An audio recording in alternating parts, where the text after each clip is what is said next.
been doing, but not webinars. And I'm really excited about presenting today's webinar because, as a lot of you know, I know it's weird. I love to amend governing documents. I like rewriting documents. I think that amending documents, if you just spent the time and the money and the effort on amending the documents and making them right for your community, it saves so much time and effort and cost on all these other things that that you could resolve or handle if you just had the great docs that you should have been, your community should have started with. So that's what we're talking about today, amending your governing documents, the details, and a little bit of housekeeping. I'm Melissa Garcia.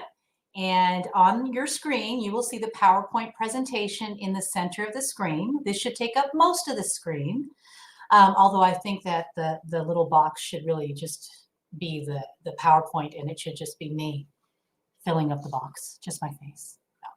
No. This should take up most of the screen. There should also be a small box on the bottom right-hand side of the screen with the video feed, i.e. the presenter, me.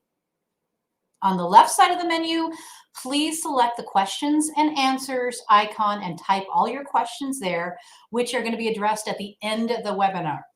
CMCA credits are automatically generated once the webinar hosting site provides an attendance confirmation report and will be sent via email within 48 hours following the webinar. Those credits are not transferable. Please email education@altitude.law or call 303-432-9999 if you have any questions about receiving your CMCA certificates. Okay, got through that. So amending your governing documents, the details. What are we going to talk about today? Actually, also, next week we already have another webinar. It's on September 7th. That's Wednesday from noon to 1. Holiday decorations, what you need to know. If you can believe, we're already talking about holidays. It's only September 1st. All you crazy pumpkin spice latte people out there, just settle down. Summer's not over yet, but maybe it is. Anyway, that's the next webinar. Make sure you sign up for that. That's next week on Wednesday. So what are we going to talk about? We're going to talk about why you should consider amending and the various governing documents, some of the reasons, the best reasons why you should be amending now. We're going to talk about the process for amending and what kind of approval required and what kind of methods to get that approval. And then we're also going to talk about, and I will give some examples, specific examples of why associations should be considering amending, not just general speak, but things that I see all the time and why a lot of clients call me. Then we're going to talk about a little bit about some of the difficulties of the amendment process in the first place, because it's hard, because I think there's a lot of people that think, wow, number one, I can't pay for this, and it's such a huge expense, and not necessarily. Number two, how do we get everybody to get along? I mean, we can't even get people to vote on one thing, much less maybe the board doesn't even get along, or there's a faction out there that don't like this particular provision. How are we going to get that passed? Why should we spend the time and the money pursuing this if we know we're not going to get it passed? Well, you don't know that. So we'll figure out some of these pitfalls. So that's the last piece we'll talk about. We'll talk about how we can make this successful. What can you do on the front end? What can you do during the amendment process? What can you do if for whatever reason you failed and you weren't able to get that approval? And what's the next steps? What can you do, and how can you prevent this from happening? So we'll talk about all that. So first, top 3 signs you should consider amending. Now, I could probably name top 10 signs why you should consider, but these are the ones that I want to talk about today because they sort of encompass everything. First of all, one or more of your documents is more than 10 years old. That's really important. And what I'm trying to get at in terms of the oldness of the documents is that the law has changed quite a bit over the last 10, 15, 20 years. It seems like HOAs are really in the legislature's focus every year. There seems to be a little change here and a little change there. And many associations, where they are, the maturity of their association, they have documents that are probably 15, 20 years old.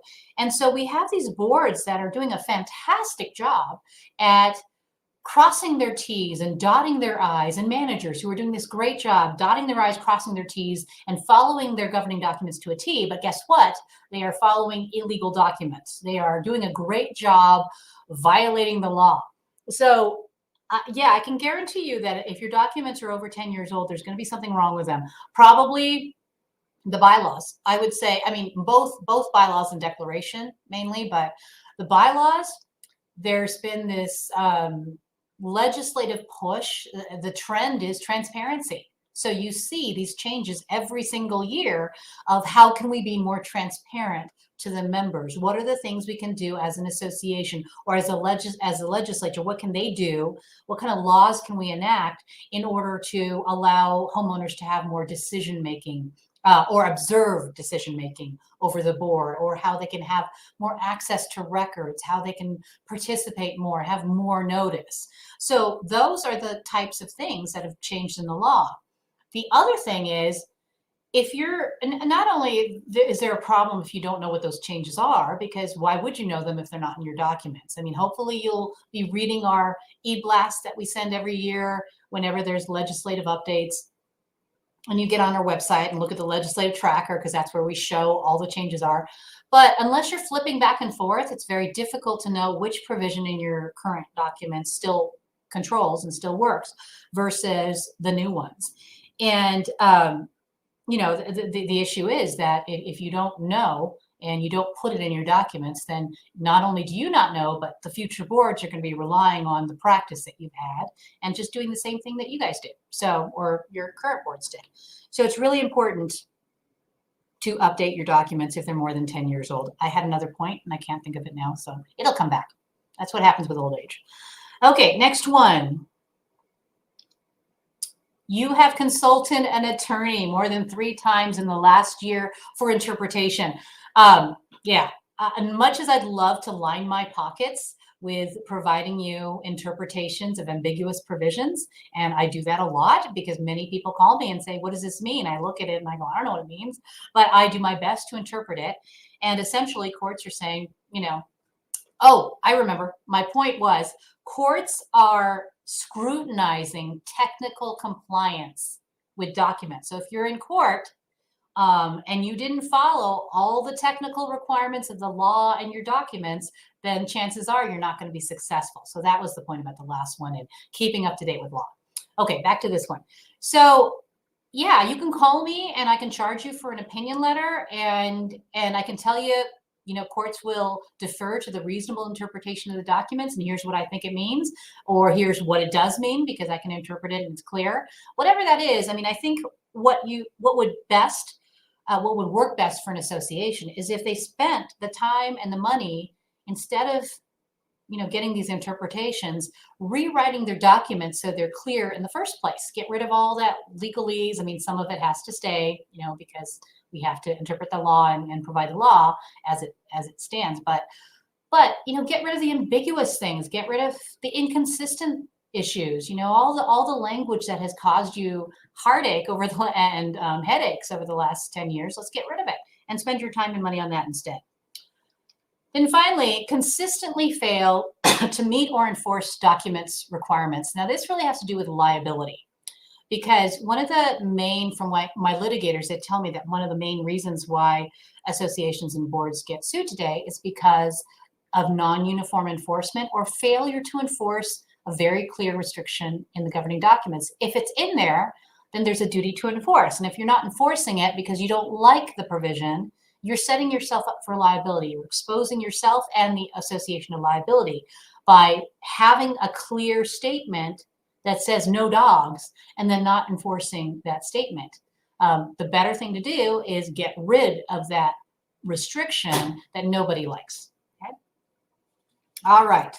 So we're going to talk about some examples of why you would want to amend the documents. Those are the top 3 questions, but then we'll talk about specific examples. But here are the actual governing documents of the association. There are more documents. There are a ton of other documents that the association has, but these are really the main ones. And I'll give you some examples of each one, but just really quickly, the declaration, that's the CC&Rs, that's the meat. That's the most important document of all the documents because it contains the use restrictions, assessments, maintenance obligations, insurance, all the meat of the documents. And so that's the most important one. And then there's obviously the plat or the map that's recorded along with that declaration that shows which property is subject to the declaration. And then there's the articles of incorporation. That's usually only 3 or 4 pages long, and that just brings the corporation into existence. And usually not too many things that you need to change there, but we will focus on a couple things. Bylaws, I'm going to say, is the most important document for the board because this is where all those nuances I just talked about, the, how to give proper notice, how to follow the records, how to elect your directors, when are secret ballots used, and all that kind of stuff. So that's a really important document for the board. And then rules, regs, guidelines, and policies. That's on the bottom of the list here. Still very important, but those documents really do just clarify and serve to clarify and supplement and provide more notice of what rights and obligations are already in the declaration. Things like if you have a provision that says in your declaration you can have a reasonable number of household pets, then your rules and regulations can clarify that and say reasonable number is 2. Household pets is dog, cat, bird, miniature goat. What else are we seeing today? I don't know. So anyway, those are the main documents, but let's talk about why. I know I gave you the 3 questions that should make you think maybe I should rewrite, but here are the main reasons you should consider amending. Update to current law. So make sure we talked about that. Limitations, no flexibility, conflicting, inconsistent provisions, ambiguous and difficult to interpret provisions, and then finally gaps, undesirable provisions, and obsolete. Let's talk about each one of those. So first of all, provisions not current with Colorado law or even federal law. So this is the most important one because there have been so many changes over the last few years. I did give some examples here. Let's talk about the declaration first. Solar panels. Probably a better one is satellite dishes, but solar panels, the law has been for quite some time that you can't prevent an owner from installing solar panels on property they own. So if they are installing it on the roof and it's a single family home, then they own the roof and you can't prohibit them from installing a solar panel on the roof. You can still regulate as to aesthetics and location and those kinds of things. More reasonable aesthetic provisions on the placement, location, but you can't absolutely ban it. And there's a lot of declarations that say no solar panels. And one of the things I should have put up there, satellite dishes. A lot of declarations say, for example, that you cannot install a satellite dish without getting prior approval from the Architectural Review Committee. That's no good under federal law. There is regulations out there that have been in existence for quite some time that essentially say you cannot prohibit someone from installing satellite dishes, the protected kinds, the ones that are 1 diameter, in 1 meter in diameter or less, the smaller ones. You can't ban them from areas that the owner owns or over which they have exclusive use. You can't say also that they have to get prior approval. That is being seen as an unreasonable delay on their right to install satellite dishes. So many associations declarations say you have to get prior approval, but that is superseded by law. And you can get into trouble if you don't, follow the federal law. So those are 2 examples. And the solar panels also were just changed last year to say that even though you can adopt reasonable aesthetic regulations, they can't increase the cost of the satellite or the solar panels by more than 10%, and they can't decrease the use of the solar panels by more than 10%. So those are the nuances that, if you have documents that are against that or contrary to that, then you will be following illegal documents. The budget veto process in their declaration. Several years ago, associations that are pre-Kiowa, so those that were created prior to July 1st, 1992, they didn't have to follow the budget veto process that all post-Kiowa associations have to follow. And I'm not going to go into all of the budget veto process, but several years ago, that requirement is now applied. The budget veto process is now applied to pre-Kiowa associations, except for certain exceptions, one exception actually.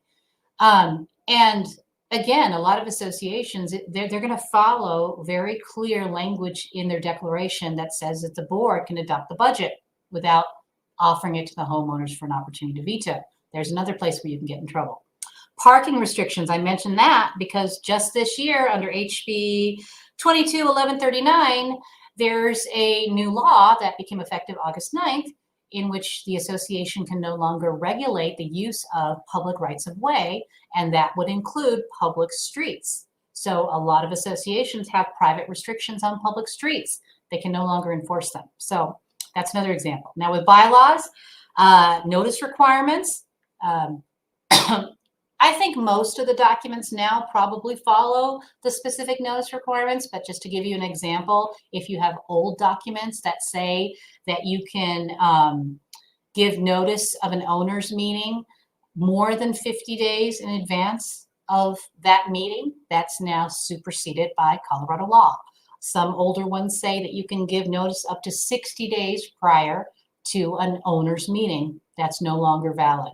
There's also notice requirements now that will require you to email notice if an owner asks for that notice of the owner's meeting, if they give you their email address, and if you have the ability to send email. So that's another example. Secret ballots.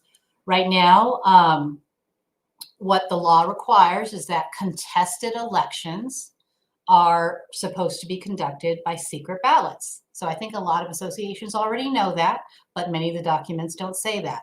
What a lot of associations don't know is that it's not just contested elections, but if 20% of the homeowners show up at a meeting and in person or by proxy request a particular action to be conducted by secret ballot, then you're supposed to do it by secret ballot.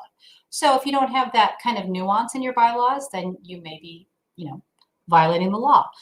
Another change that happened this year, and I can't remember the bill off the top of my head, but it allows proxies for longer than 11 months. Many bylaws say that proxies are 11 months unless another time frame is specified in the proxy. Well, that's gone now because now it's as long, it's 11 months or any shorter time frame as specified in the proxy. So those are just some examples. And then finally, I'm not even I could talk for hours about HB 221137, but obviously the policies, the collection policy, the enforcement policy, conduct and meeting policy, those have to be updated because of the major changes to the practices and procedures for collections and enforcement. And again, if homeowners or if boards aren't following it, then they'll get into trouble. All right, so other reasons, no limitations and no flexibility. Declaration, many of them have caps on assessments. What I mean by that is it'll say something like you can't increase assessments over 5% of last year's assessments without getting homeowner approval. That's or maybe even 3%. You're just trying to keep up with inflation. And that's very difficult because nobody wants to vote in favor of an increase in assessments. So we would say get rid of that. No supplemental assessments. Many declarations don't have the ability for the association to charge assessments to less than all owners if the cost is related to less than all owners or less than all units. For example, if only one building out of 6 buildings has balconies and you're trying to repair the balconies, why should that cost be spread across the entire community? Why can't it just be charged back to that one building that has the balconies? If you don't have the right to charge it back, then you have to spread it across the entire community. So that's something that's an issue. Loan limitations, a lot of boards are coming to us asking to get loans, and they have limiting language in their documents. They don't have the right to pledge assessments as collateral for the loan. And if you're a post-Kiowa community, you need that. You need that language in your documents. So these are just examples I'm giving you. There's so many other limitations and gaps. Flexibility bylaws, annual meetings. If you have bylaws that say you have to hold the annual meeting on April 1st or May 1st at 7 p.m. when the moon is full or whatever, you have to follow that because that's what the bylaws say. So why not amend it? Why not get rid of it? I've used this example before, but I actually had an association in Boulder who had a set of bylaws that said the annual meeting has to be held on whatever date at 7 p.m., and then it said under the council tree. So what does that mean? And so I had the boards calling me saying, what do we do? What's the council tree? We have no idea. Should we put a sign up on a particular tree in the community and call it the council tree and then put chairs under it and hold the owners meeting there? And I said, no. I said, amend that bylaw out because that makes no sense. So that's an example. Quorum. If you have a quorum that says you have to have 50% or something ridiculous like that, and you have so many homeowners, how are you going to be able to get quorum at all your annual meetings? And you really can't take any action at the annual meeting, except for budget veto, if you can't meet quorum. So if that's a problem, then you have to get rid of the quorum. You cannot take action without meeting quorum, except for that one exception. The one that comes up all the time that I've been pointing out to many of my boards is that last one, unanimous approval for board action by email. So what Colorado law says, and lots of boards, they take action by email.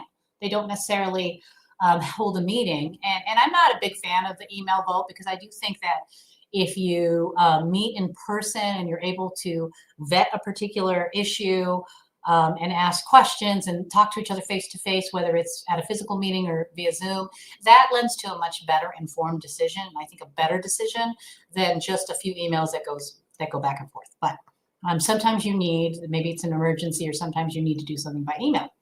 So what a lot of boards don't know is that Colorado law allows association boards to act outside of a meeting, i.e. via email, but it defers to your bylaws.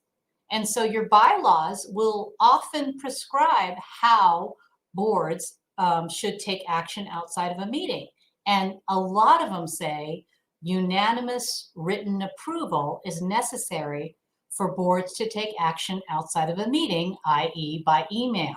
So if that's what your bylaws say, and I know a lot of boards haven't been doing that, find that provision. If it says that, then that's what you have to do. You have to get unanimous written approval unless you amend the bylaws to get rid of that and defer to the statutory provision, which is much better. It's much more flexible.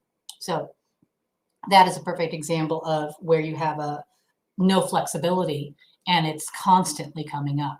So inconsistent provisions. This happens quite a bit with older sets of documents where you'll have provisions that are just contrary to one another, or they're duplicative. They're in one set of documents and the same thing is in another one. But I want to point out this hierarchy of authority that we always show whenever you have inconsistent provisions. If you look at this slide, you'll see these documents are written in terms of hierarchy. If there's any kind of, they're all enforceable, but if there's any inconsistency between or among any of these documents, then the higher one's going to control. So the statutes are at the top.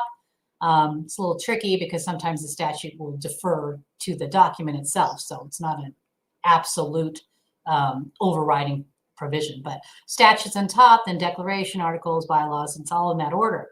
So just if you have documents that are inconsistent, a perfect example, which I see quite a bit, is a inconsistency between the articles and the bylaws. And that's in terms of number of board members. Because oftentimes when you're looking at how many board members you're supposed to have, you're looking at the bylaws. That would be the typical document that you'd look at. And what a lot of associations don't look at is the articles of incorporation, which often also prescribe a number for the directors. So if you have an articles of incorporation provision that says there shall be 3 directors, but then you have a bylaws provision that says there shall be 5, or anywhere between 3 and 5, you have to follow the articles of incorporation until you amend that provision out, and you have to go by the 3. So another example of why you'd want to amend your documents. Ambiguous, difficult to interpret. What's a commercial vehicle? We just had an article, Alina just had an article, prepared an article a couple of months ago, I think, about commercial vehicles. I mean, what is that the Mary Kay sticker on a Cadillac, or is that the cement truck? What do you mean by screen from view? Does that mean not seen with the naked eye? Does that mean you can screen it with bushes or trees? Does that mean if I can see it from the second floor of the next door house, then it's okay or it's not okay? What does exterior surface mean? Does that mean the actual component of the residence? Does that mean the stucco only? Does that mean paint?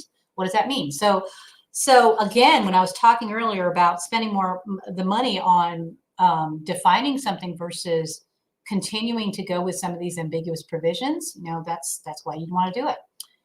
Maintenance and insurance provisions, probably the main reason why a lot of associations come to us to rewrite or to amend is because their practice with respect to maintenance or insurance does not reflect their documents.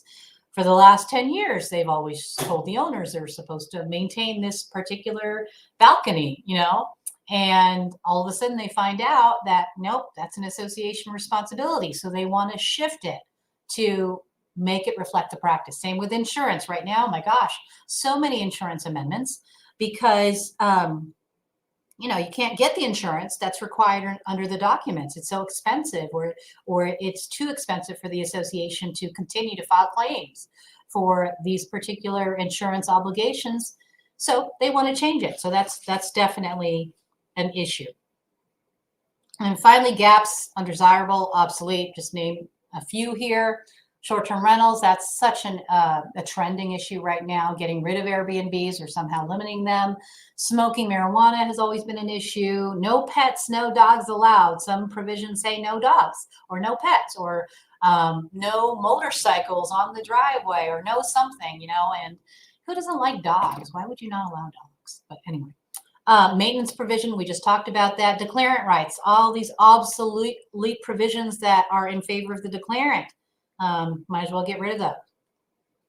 Okay, so we're moving on to general amendment considerations. So those last slides were really some examples, just examples. There's tons of other things that could be wrong with your document, but let's talk a little bit about general considerations of if you have decided that you wanted to go ahead and amend. So resolution or amendment.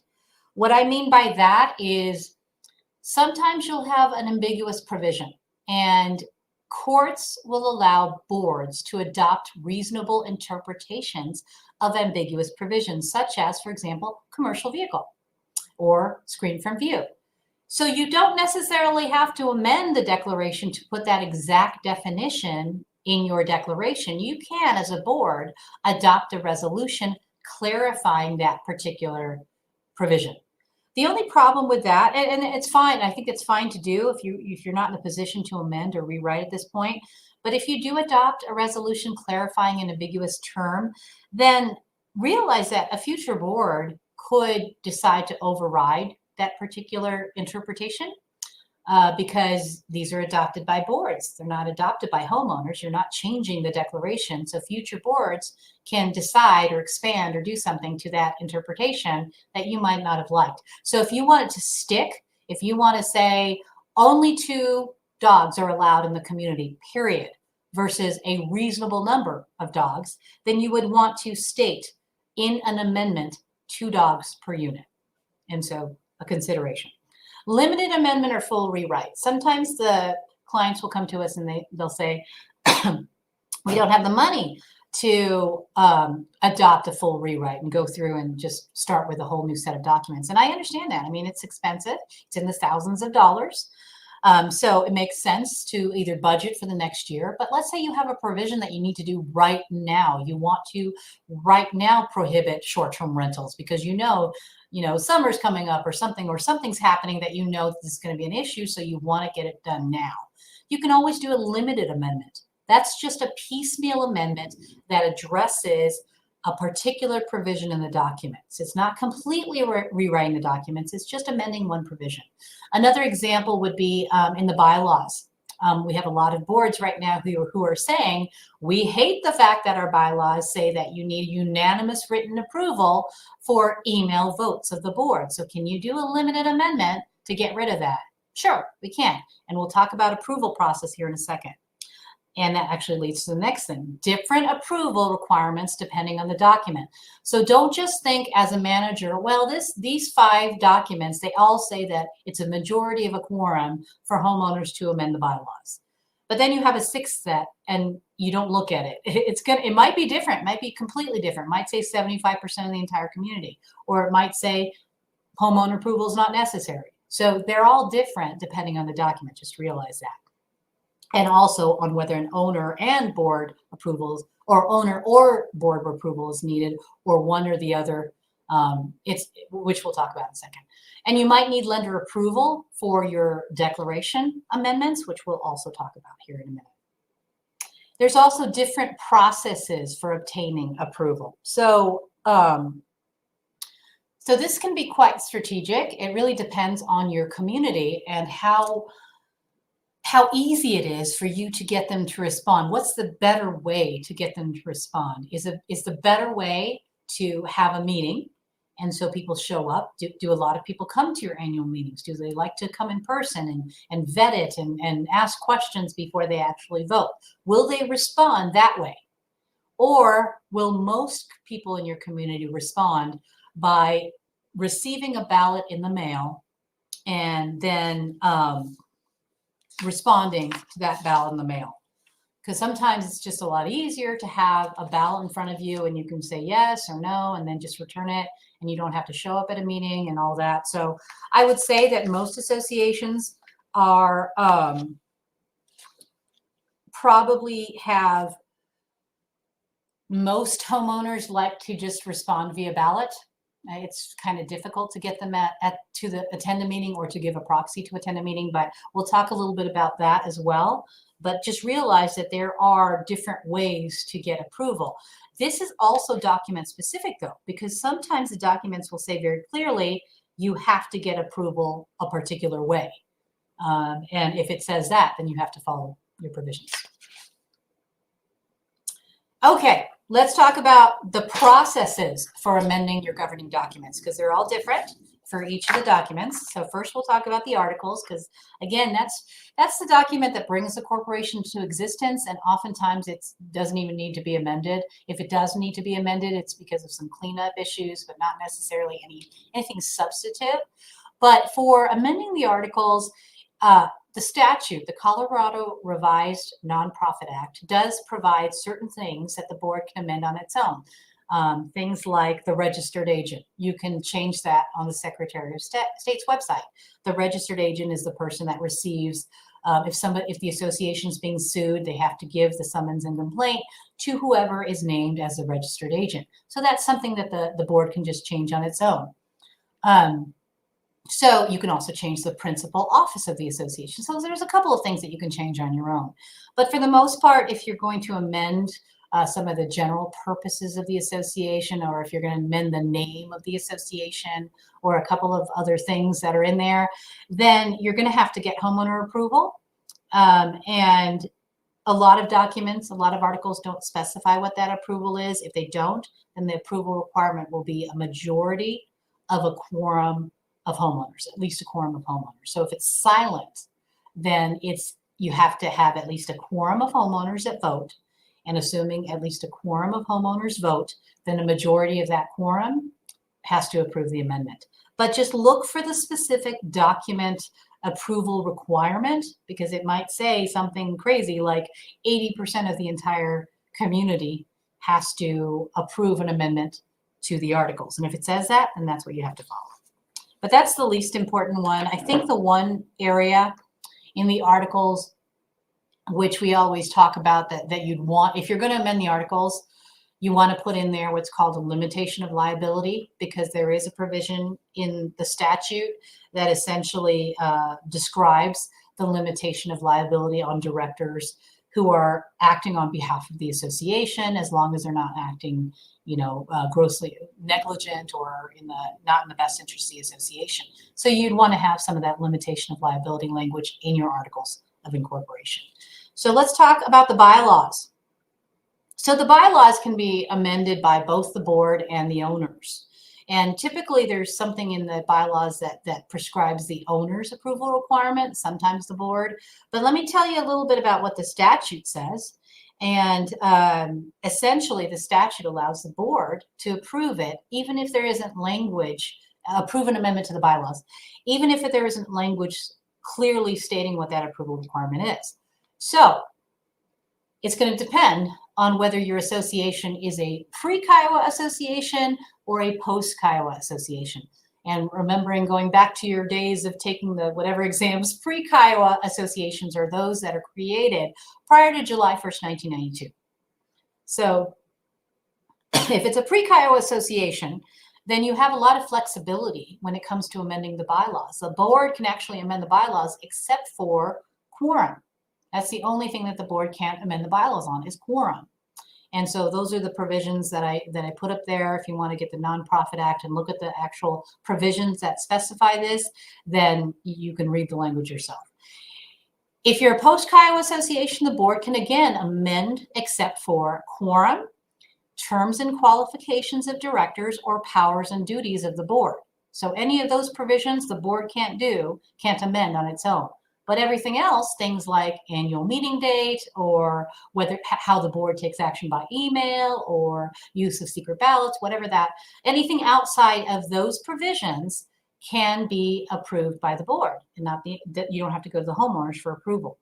Now, there is one exception that applies to both pre and post-Kiowa associations, and that is if the bylaws expressly prohibit the board from amending the bylaws. There's a couple of other exceptions too, but I didn't name them because they almost never come up. But the section in the Nonprofit Act, which allows the board to amend the bylaws unless a bylaw expressly prohibits the board from amending them, is right there, 7-13201. So most likely your board is going to be able to amend the bylaws depending on the provision. Okay, now owner approval, just look for it's document specific. So if your bylaws, for example, say nothing about approving the bylaws, then you can have the board do it subject to these 3 bullet points that I just discussed, or you can have the homeowners do it, and the default amendment approval will be a majority of a quorum, just like the articles. But many bylaws specify the specific requirement for approval for owners to approve the bylaws. So if the bylaws, for example, say the board cannot amend the bylaws, only the owners can amend the bylaws. Well, then you have to look for the owner approval section in the bylaws and see what the approval requirement is. And if it's silent, again, then it will be a majority of a quorum of homeowners has to approve the bylaws. Okay, so declaration. For the declaration, and I mentioned this before, it's the most important document. So it's going to be the one that's going to be the most difficult typically to amend, because you have to get a higher threshold of homeowners to approve it. And this is statutorily required under Kiowa, under the Colorado Common Interest Ownership Act. So what Kiowa says is owner approval only, and it actually gives you a range. It says no less than a majority and no more than 67%. That's the range that your declaration can use in terms of how to amend the declaration. So if your declaration says the declaration can be amended by 35% of the homeowners, then that's not going to work because that's less than a majority. Or if it says the declaration can be amended by 90% of the homeowners, well, that's also not going to work because it's capped at 67%. However, there are some exceptions to that cap at 67%. And those exceptions are in Kiowa under those provisions, 3-2174 and 4.5. They have to do with things like changing the boundaries or changing the allocations of interests that are given to unit owners, changing the restrictions on use of a unit. So if you're wondering what those exceptions are and you want to see if you're going to have to get that higher approval requirement, then if it's stated in your declaration, talk to your attorney and they can evaluate it and let you know if you can get by on the 67% or if you have to actually go over 67 and get that unanimous approval, which you're never going to get, or 80% or 90%. So for the process for owner approval, again, it's going to depend on the documents, but most of them are pretty flexible. Some of them will say meeting, some of them will say consent form, and you can also do it by mail. So I want to talk a little bit about what's the advantage of one way or the other, meeting versus mail. So with a meeting, let's talk about the mail first, because earlier I talked about how I think a lot of homeowners will respond better to just receiving a ballot in the mail. I mean, I could be wrong, and you know your association, I don't. So a lot of them will respond more. More will respond if you send the vote out by mail because it's easier. I think when it comes to something that's easy, that's how homeowners will respond. So if under the mail ballot process, and it's in 7-127-109, what you have to do is you have to mail out the ballot, a cover letter that includes certain information, and you have to mail it to all the homeowners. So the ballot has to say you can vote for or against the particular proposed amendment. And then the cover letter has to say, give what's the quorum requirements. You're going to have to specify a deadline date by when you have to return the ballot and time. And it's going to have to you're going to have to include enough information for the homeowner to be able to make an informed decision.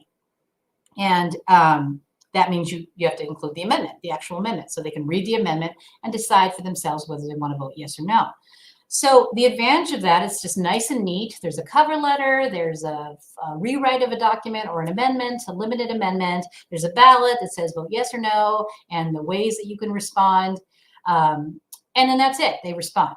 The con of that, however, is if you're doing it with a mail ballot process, you only have 60 days from when you get the first signed ballot back to collect those ballots.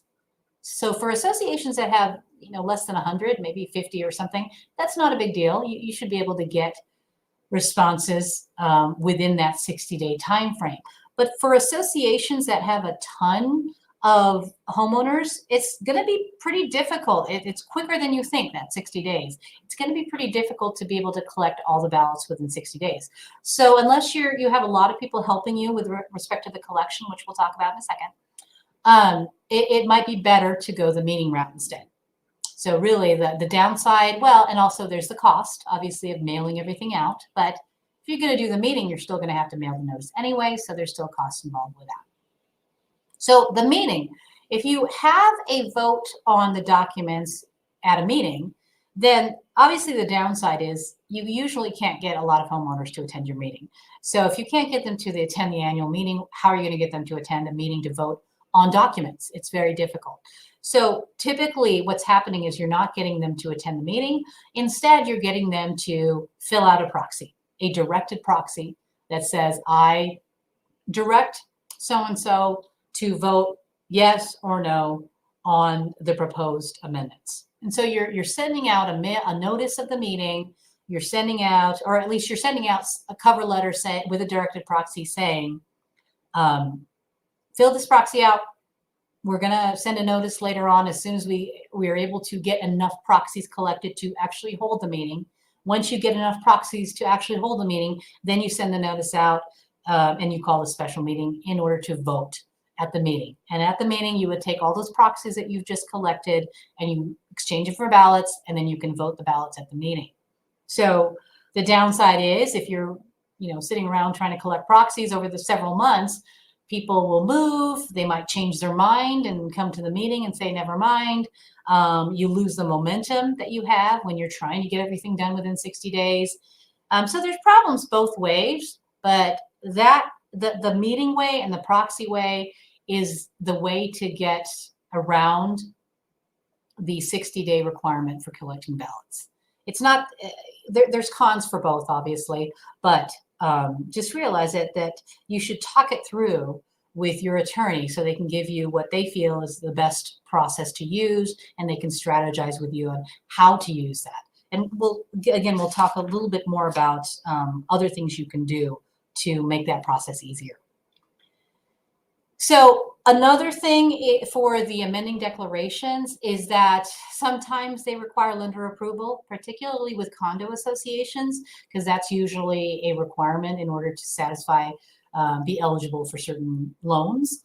And so if it requires homeowner and lender approval, then thankfully there is a provision under Kiowa, which is right there in that statute, that allows you to get the mortgagee approval by jumping through all these hoops.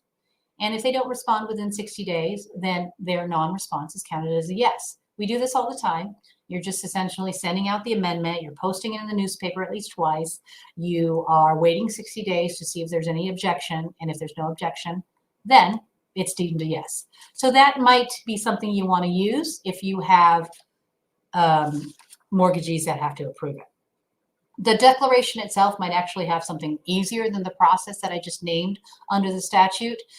And the cost, there's still the cost of getting the mortgagee information, like the O&Es, to figure out which units have mortgagees and sending it out by certified mail. But it's an easy way to get the mortgagee approval. It's approval by non-response is essentially what it is. So the other thing is if you have to, let's say you can't get homeowners to approve a document, or you have mortgagee approvals and you're not going to be able to, you don't want to go down that process of having to get all the mortgagees to respond. Let's say you have a mortgagee approval requirement that says you must get unanimous mortgagees to approve this document. So which means that even if just one mortgagee responds with an objection, it defeats the entire process. So that can be a problem, and that happens. I mean, that used to happen a lot with Wells Fargo. They would always object, but that doesn't seem to be the issue anymore. There is a last resort, and that's using the court petition. And this is only for the declaration. And there's essentially a provision in Kiowa that says, if you can't get the required homeowner approval, and or you have mortgagee approval that you want to address as well, then you can go to court. And you're going to petition the court for a ruling, a judgment to say, go ahead, a court order to say, go ahead, your declaration is amended, as long as you satisfied what we need and what the statute says. So what do you need to show? You have to show that you at least sent out at least 2 notices of the amendment to all the homeowners. So the first notice could be a notice of an informational meeting to discuss the amendment. The second notice could be the notice of a meeting at which you try to get approval. You have to hold at least 1 meeting. So that meeting could be an informational meeting to discuss the amendment, or it could be the actual meeting in which you try to get approval for that declaration amendment. And then you have to get half of the required owner approval under the declaration.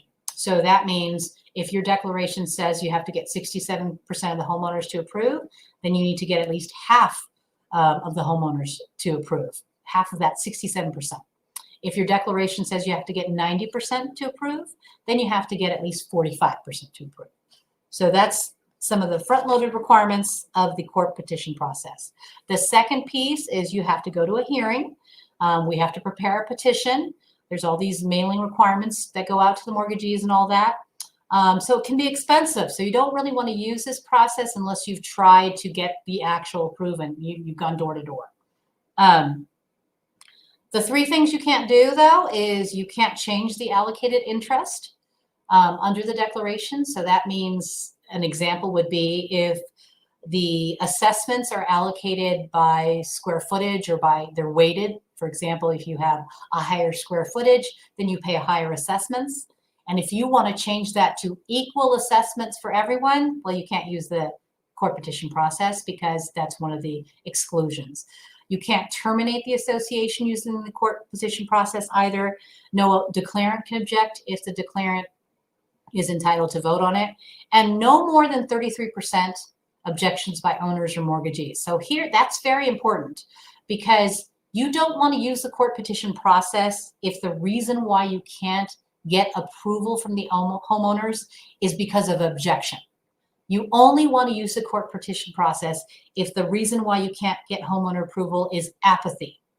And that's a big reason. Often it is apathy. They just won't respond. But if it's objection, then you're going to spend a ton more money, thousands of dollars, at least $4,000 probably, to go to court only to have those same people object. And if it's more than 33%, then you're going to lose in court as well as through the earlier process. So don't use the court petition process if people are objecting to that amendment versus apathy.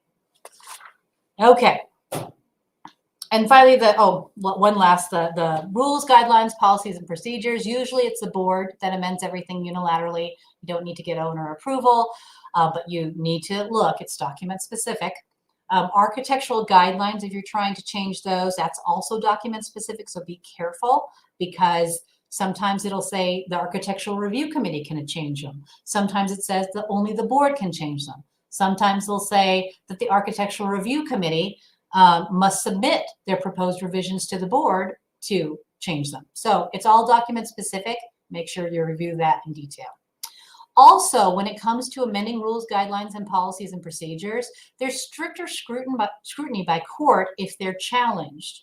So if you adopt a rule that says, for example, no dogs allowed or no smoking in the units, and it's challenged, then the courts are going to say, do they have the right to adopt this rule and regulation? Is it fair? Is it overbroad? Did they get notice of the rule? Does it go outside of the purpose of the association? They're going to be scrutinizing that rule or that change, because boards get to approve them. That's different from declaration changes where owners approve them. So the courts don't have the same kind of scrutiny over declaration changes, because they already knew that they were submitted to the homeowners for approval and the homeowners approve them. So they're pretty much assumed to be okay, versus rules and regs, policies and guidelines. They're going to scrutinize them more if challenged. So make sure before you adopt any rules and regulations or changes that you have your attorney either draft them for you or review whatever you have decided to adopt. And then you also have to follow your policy on adopting rules and regulations. Definitely follow that. Sometimes they will require you to send out the proposed policies or rules and regs prior to adopting them at a meeting. Sometimes they will say you can email them out. Sometimes they don't say anything at all, in which case you don't have to send them out. So just follow your procedure, because again, like I said earlier, courts are scrutinizing technical compliance with policies, procedures, and governing documents. All right, finally, best practices for getting approval. I've got a couple slides that I want to talk about. So first of all, front-loaded work, working with the attorney. Make sure that you definitely use your attorney, because you don't want to adopt a whole new set of documents and not have an attorney review it. Better yet, have your attorney draft them, because you might know the specific things for your community. The attorney doesn't know. They don't live in your community. But there are so many nuances in the law that if you don't at least have them review it, then you could be setting yourself up for liability and failure in the future. And if you're rewriting your documents, you don't want to draft them yourself and have the attorney review. In rare occasions, that'll work, but most of the time it costs more money for the attorney to review and redline and rewrite than it would if you would actually just give to the attorney to write in the first place. Make a wish list. When you are going through the project and you're discussing with your attorney, there might, for example, our process is there's a comprehensive questionnaire where we try to get you to think about all the things that you should be thinking about in terms of amending your documents. But we probably won't get everything, because again, we don't live in your community. We don't know what your problems are. So make a wish list and present that to your attorney, because you want to cover everything. If you're going to rewrite your documents, you only want to do it once every 20 years. You don't want to do it every year and catch things that you messed up because you forgot about the gaps previously. Transparency. This is so huge. Again, what I said about the legislature passing laws and all these laws being signed that have to do about transparency and making sure that homeowners have more opportunity to be part of that process, part of whatever the decision is, either to observe it or to provide input or feedback. Same thing happens with rewrites and amendments. So you want to start at the very beginning, being transparent with the homeowners that, hey, we're considering moving forward with rewriting our 30-year-old documents, and here's what we're thinking about. So we want input, we want feedback, we want to form a document amendment committee so we can work alongside that document amendment committee and use that committee to help us to really know, have that pulse on the rest of the community. And guess what? If you have a committee that helps you on the front end, that committee is going to help you on the back end when it comes to actually getting the approval process done. It's not going to be the board against the homeowners, because that's what happens is whenever I see, at least, there's an invisible wall that comes up whenever the board is wanting to rewrite the documents. There's this reaction that, hey, you're trying to, pull some power trip. You're trying to gain more power over the association. That's not happening. You're just trying to clean it up and make it so that it's actually representing the community today. But that's the automatic reaction that often happens. So if you have a document amendment committee, then those that are not on the board are now sharing in that project, and it's going to be seen differently.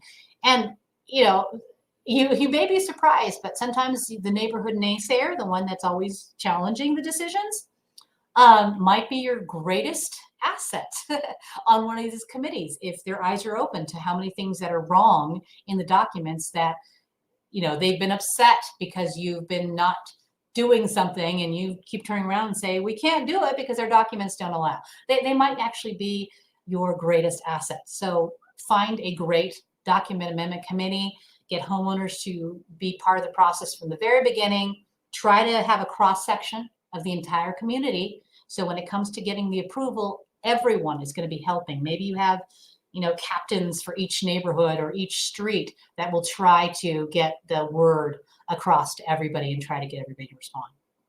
Obtain owner input feedback prior to the vote. That's really important. So we could draft these great documents for you, or whoever your attorney is, and you may love them, or the board may love them.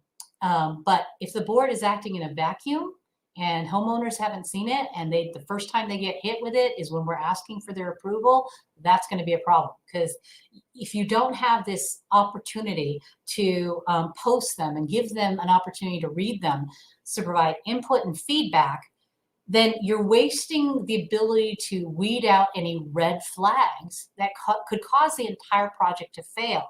The last thing you want to do is draft these great documents, such as a complete rewrite of your declaration, and then have a whole faction of homeowners decide to reject the entire document because they don't like the Airbnb provision.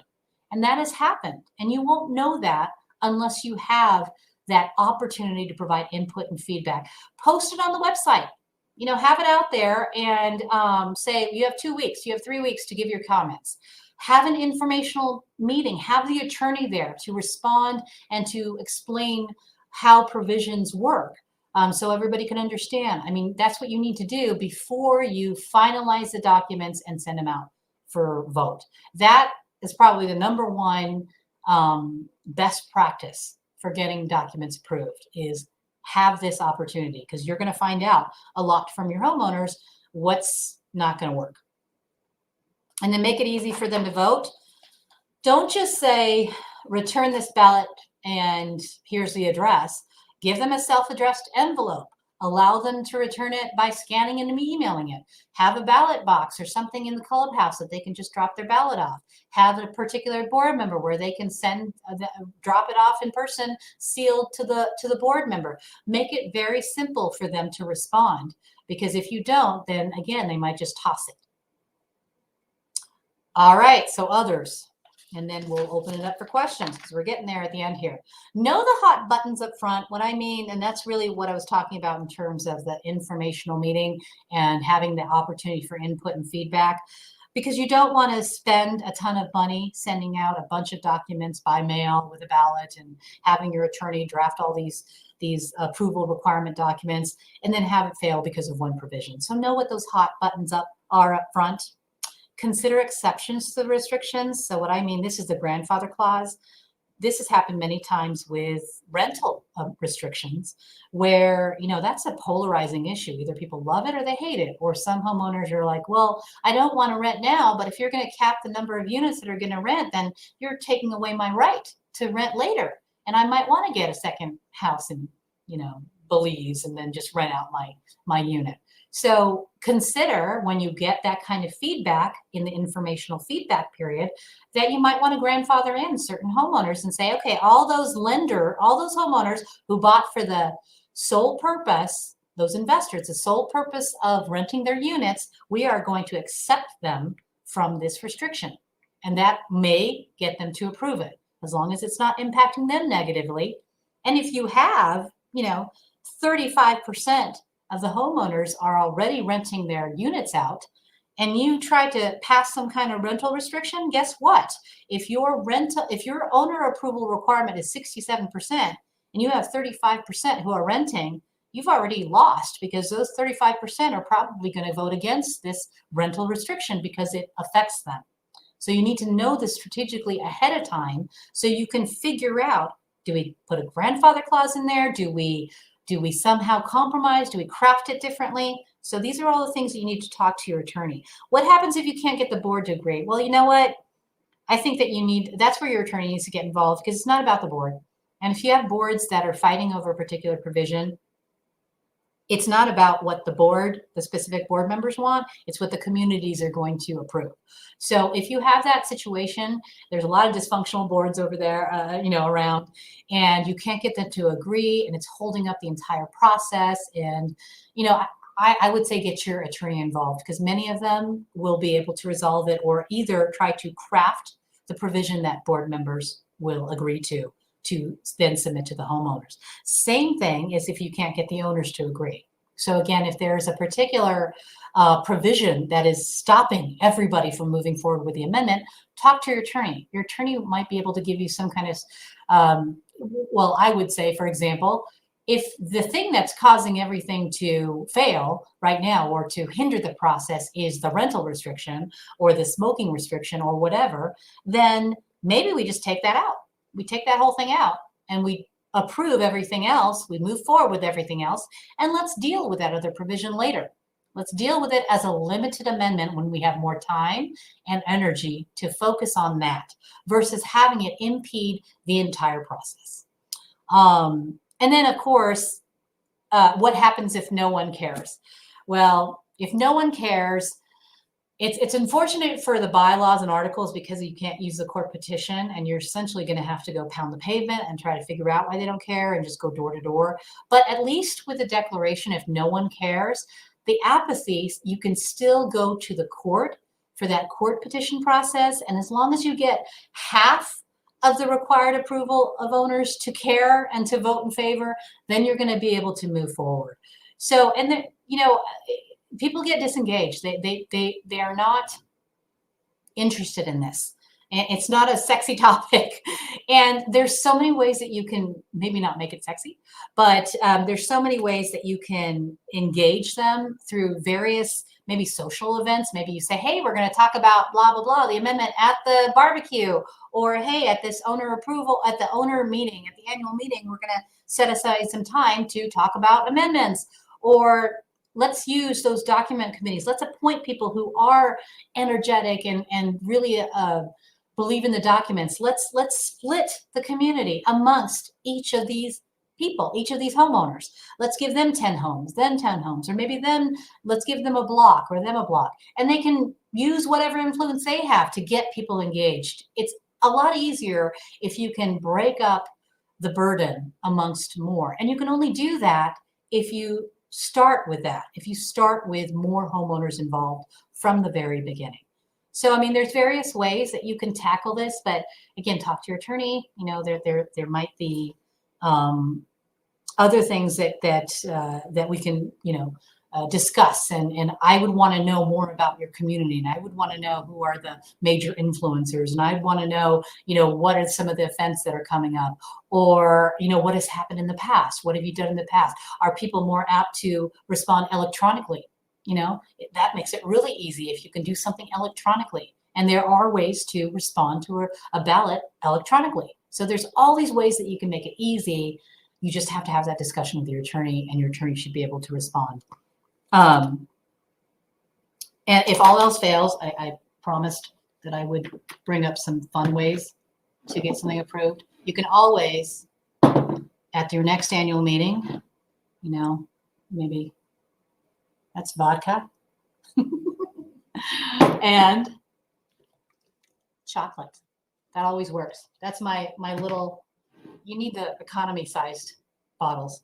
If people are fighting over a particular thing, you'd be surprised how many can calm down after they get a little bit of alcohol or chocolate in them. But at any rate, that's my joke, since I don't put any little pictures in there like everybody else seems to do. And then if you can't get the amendments, if they don't get approved, regardless of what you've tried, you need to talk to your attorney again. I sit back and I debrief. I want to know why.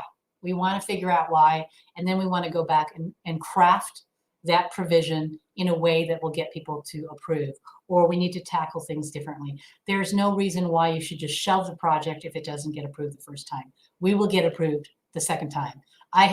You know, in all the times that I've done so many of these. And if you follow some of these front-loaded procedures, like involving homeowners right away in the beginning, or having a document amendment committee, or having the informational feedback period, or having the block captains that will help. If you follow that, 99% of the time, it works. But if it doesn't work, I don't think I've ever had a situation where if we tried it again, it didn't work.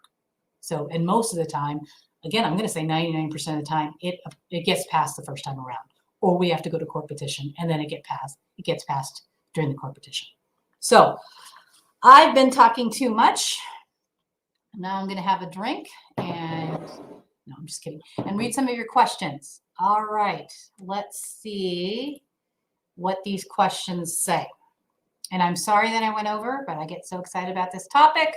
And those of you who don't want to hear anymore, you can always sign off, and thank you, but I will take these questions. Are there slides for today? If so, you can post the link here. So the slides, okay, Don already responded to that. Presentation went out earlier this morning. We will send to you again. With all the various new changes that would be required to be updated in the documents, why then is the percentage approval requirement so high that it essentially makes obtaining approval impossible for a lot of communities? First drink of the day. It's because the legislature did this. The governor signed this. No, I'm just kidding. I don't have an answer for that. I mean, I think that I do have an answer when it comes to declarations, because you really don't want an approval requirement that's so high, that's so low that 5 people, like the board, can change whether or not you can lease your unit, or whether you can have a dog or a cat, or whether you can, levy special assessments, whatever it is. Those kinds of restrictions on the use of your unit, or that have to do with money, or that have to do with maintenance or insurance, those kinds of things, you really do want to be able to reflect the community needs and not have it be in the hands of just a few people. So with respect to the declaration, then yeah, I understand why there's a higher threshold there. With the other ones, oftentimes they don't have a higher threshold. So you and I, let's see, that's Matt. You and I, Matt, let's talk. Let's figure out what your documents say that are causing these problems.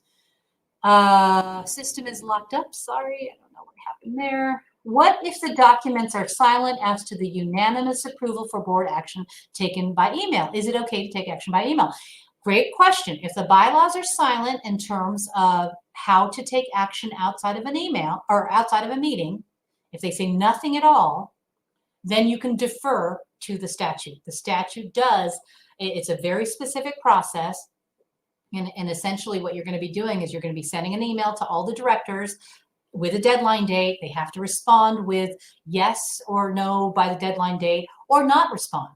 That's fine if they don't respond, as long as a majority of the directors in office approves the document or the action by the deadline, and as long as no director demands a meeting by that deadline, you can pass it.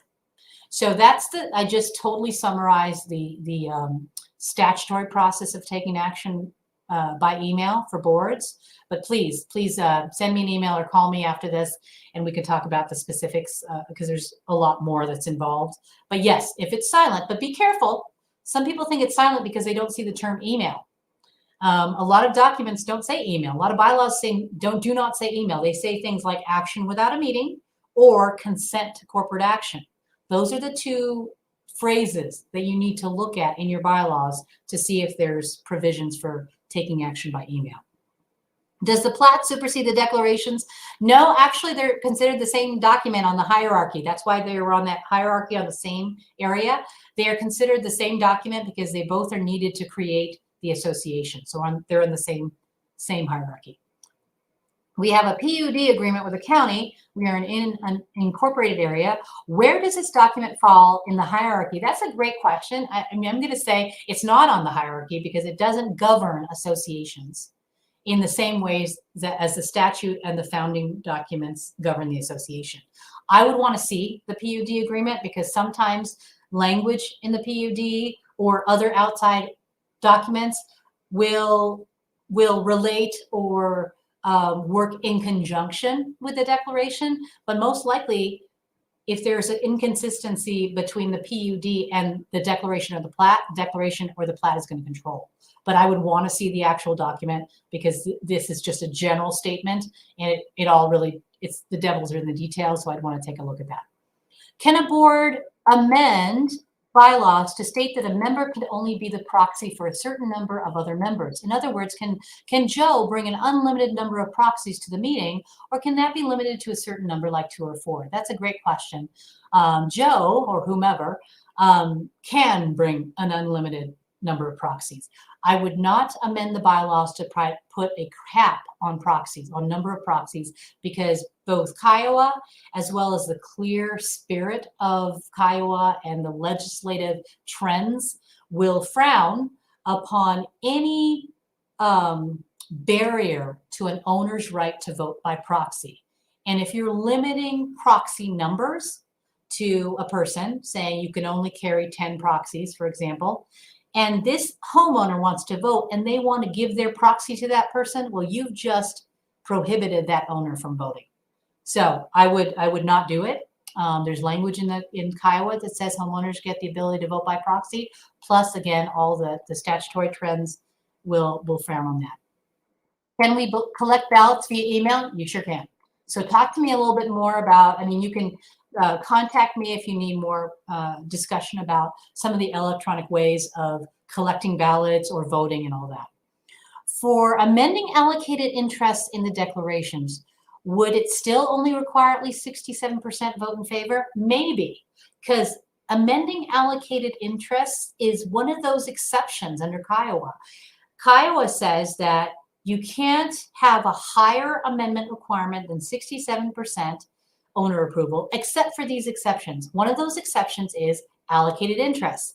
So if your declaration already says you cannot amend the declaration unless you get 80% or 100%, then if it already contains that higher percentage, it's going to apply to amending your allocated interests.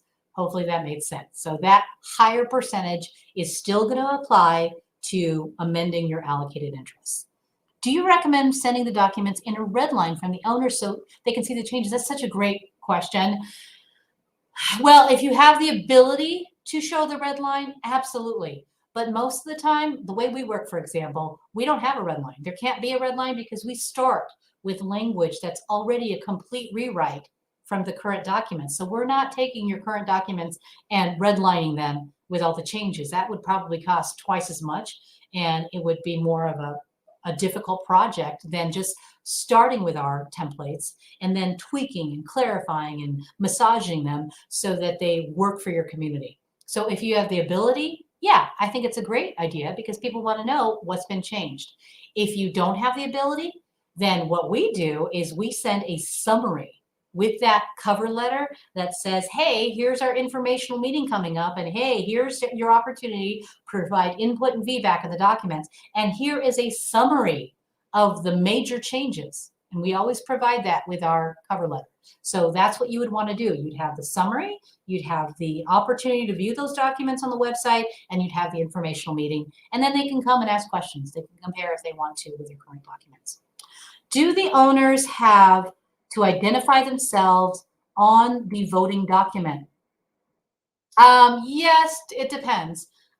Remember I talked earlier about having to, if sometimes you're going to be required to have a secret ballot if 20% of the homeowners request, well, there might be 20% of the homeowners that request an amendment to be done by secret ballot. If that's the case, then in that limited case, the owner's name, the owner can't be marked on the ballot. You're going to have to use a secret ballot in order to conduct the vote. There are still other ways to verify that it's actually an owner that's casting the vote, but the actual ballot itself is not going to contain the name of the owner. But the proxies, if you're at a meeting, are going to contain the name of the owner because they're going to have to sign it and put their names in. And the ballots, if you're doing a mail ballot and you're not doing secret ballots, then they're going to have the name and the signature of the owner as well. Gray goose. I know. I had gray goose, but that's gone. So Belvedere. Is it helpful to send out a red line? We already talked about that. When will this recording be posted to your website? It usually takes about a day. Sometimes we can do it in the same day. If not, it should be up by tomorrow. Can the board restrict unit owners from casting their vote in the annual elections if certain owners are delinquent? Great question. It depends on the documents, because sometimes the documents will say very clearly that a homeowner's right to elect or cast a vote at an election is suspended while they're delinquent in their assessments. And if you have that language, then yes. But realize you have to treat everybody the same. So if you can't just pick and choose. If one person is delinquent by $10 and another person is delinquent by 5,000, treat them the same. Neither of them can vote. But first you have to make sure you have the language in your declaration or your governing documents in order to suspend the voting in the first place. That, I think, is it. Thank you so much. And I see we still have a lot of people stay on. So I appreciate that I went over 15 minutes. I apologize, but thank you so much for staying with me. Make sure you come back next week for the holiday decorations. And yeah, next time, I don't know when we're going to go back, if ever, to in person. But when we do, I will pass out some of this as a welcome back, or maybe some champagne. So anyway, thanks everybody. And goodbye. Mic drop. Have a good